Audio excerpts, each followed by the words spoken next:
Hi, this is Jessica. Today I'm going to show you how I made the block you see here. To start, I'm going to show you your supplies.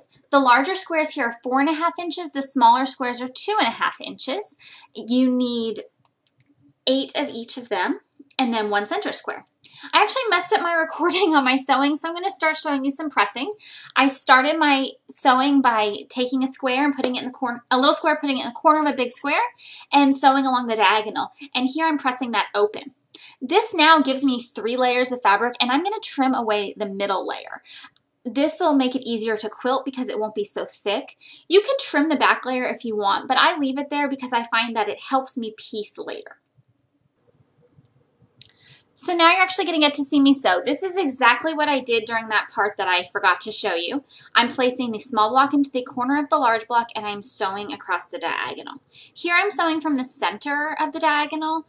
However, it doesn't matter, and on the next block you'll see that I do the opposite because I have trouble getting it into my feed dogs. I'm chain piecing here, which means that I'm not breaking thread between the squares that I'm working on. The reason to do that is just to save some thread, save some time. I have a knee lift, so I probably should be using that, but I'm lifting the presser foot manually by hand between every single square, and I need to do this for all of the squares I've made. I only do 4 of the purple squares because the other ones I am going to apply later after my entire finished block is done. I actually don't record that because I changed my mind later about what block I was going to do as my final product.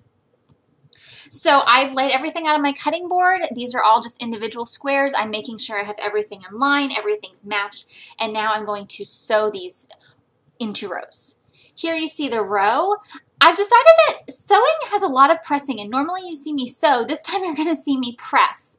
And it kind of, sewing is a little bit of each. This whole block took me about 45 minutes total from start to finish, including the time it took me to set up the camera. So it's a pretty quick block in my opinion, but it gets kind of boring to just watch sewing all day, right? So here I've made all 3 rows and I've sewn 2 of them together.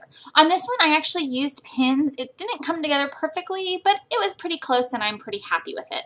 I considered, ripping it out and piecing, but I am more of a, good enough kind of person. Now I've sewn all 3 of my rows together, which means my block is almost done. I just have one final press to do. I also will turn this over and using a press cloth, press it from the other side. Here you can see that I added the triangles to the corners as well, so this is my ultimate finished block. Thanks for joining me.